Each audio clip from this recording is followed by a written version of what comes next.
Good morning, this is Lynx. I am doing this video on a concept that I have seen for a long time now. I've been doing readings for a very long time. Probably most of my life I've been exposed to it and or around it. And I know that there are those who may have been doing it longer, but there is something that I have seen over the years, and I fell into it when I was starting out, and I think it's the number one mistake that people make when they, with divination, they fall in love with their own pain. There is, it seems in our society right now, a tendency to glamorize, is that a word? Glamorize being broken. And I saw it early on in there were a lot of books out on shadow work and looking at your shadow side and all that Jungian stuff. And I'm not saying that people don't have a shadow side, but I'm coming at this also from years and years and years doing hypnosis with people, and there is something to be said about looking at a situation, looking at the situation in the mirror and seeing it for what it is and then moving on, as opposed to going over it again and again and again, which is in the Lenormand stuff, the whip, I think is the representation of that masochistic behavior. It's very easy to go, oh, what's wrong with me? Why isn't this working? And people can fall into spending a lot of time looking at their pain and their brokenness and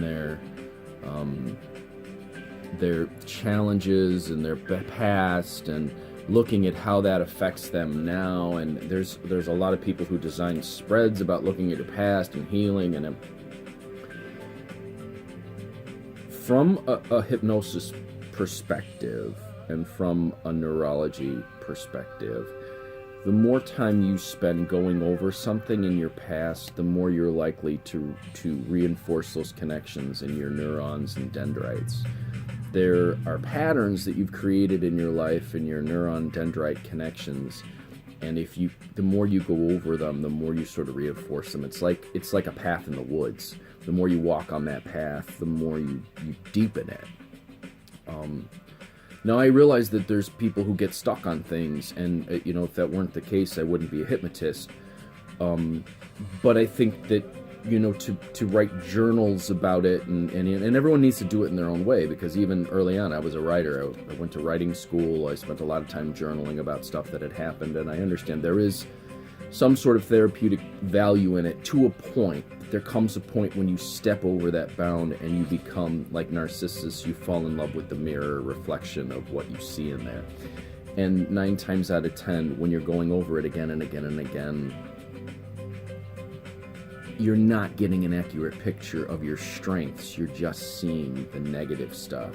So if you're spending a lot of time looking at your pain or your wounds or your past or things that happened to you that were horrible in the past, and you're journaling about it, writing about it, and you're spending a lot of time doing it, you may be having the opposite effect in your life, because that may be what you're focusing on, as opposed to using this as an opportunity to see outcomes, possible patterns, and to use it to create processes for yourself to get where you want to go. Those people who've been really successful, who've used this, some very famous people have used things like this in their business life, and they used it to spot opportunities and things like that.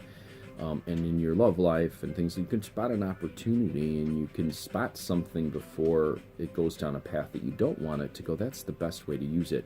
But to use it as this sort of Freudian or Jungian tool to continue to go into deep therapy with yourself is kind of the snake swallowing its own tail, and it can have very negative effects on you, and it can make you believe that you're broken when you're really not. And I'm not one of those people who subscribes to this current philosophy that everyone is broken. I don't believe that for a minute. Humans have tremendous capability.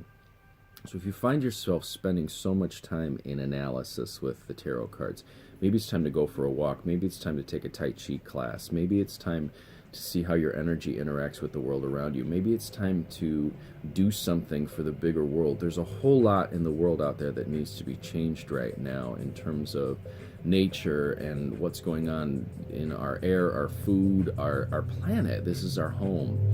And it's not healthy right now. And we need people to sort of think of something bigger than looking at their past pain. Because the more you look at your past pain, the more things get blown out of proportion. And I heard this a long time ago when I was a little kid. I heard this. I heard someone tell someone to look at a spot on their hand. And if there was a small cut on their hand, she said, if there was a small cut on your hand and you stared at that, and I told you to stare at that for 5 minutes, if it was just a tiny little cut, and you stared at it for 5 minutes, and then I asked you what your hands looked like, you'd say, oh, they're awful, they're scarred, they're cut up, they're broken, and it would be disproportionate to the rest, if you see what I'm saying. So focusing on a tiny imperfection gives you an inaccurate picture. I see it all the time at the gym. People who are stunningly beautiful, who spend all this time staring at themselves in the mirror, working out, trying to fix some piece of them that they think is wrong. And you go, you're stunningly beautiful. Why do you think that you need to fix this one piece? But they're focused on that one little thing that they think is wrong. And it's sort of the narcissist, or the not the narcissist, the Adonis syndrome, where they believe that they're flawed. So use these to spot opportunities. Use these to get you going in a good direction. To use these to become enamored with your own pain, your own flaws, or to focus on your flaws again and again and again is unhealthy and will take you down a road that gets you no joy and no fruit. People are not broken. They have an incredible amount of potential. And if you switch from what's holding me back to what opportunities do I have, if you switch the way you ask questions to what positives do I have, what do I, what talents do I have? So try this. Ask your deck, what talents am I ignoring right now? What potential do I have inside of me that I can unlock if I start to focus on it? What hero lives inside of me, or what heroic qualities live inside of me? That's why I've designed decks and oracles that sort of focus on the heroic aspect, like my Unlikely Hero Oracle, my Dice Oracle. Focus on the heroic quality that people are missing in themselves. We need heroic qualities right now, not people to look at past pain and garbage and to believe that they are broken, because that's what you do when you look at that. Just like looking at the hand, or looking at, the love handles and thinking that you're somehow flawed. It's not going to do you good in the long run. Look at your positives. Look at what potentials you have. Look at how you can use those things to change the world. Because right now, humanity needs people who want to change the world. People who want to be winners. People who want to be success.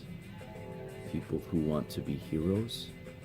And people who want to save our home, because our home is breaking down.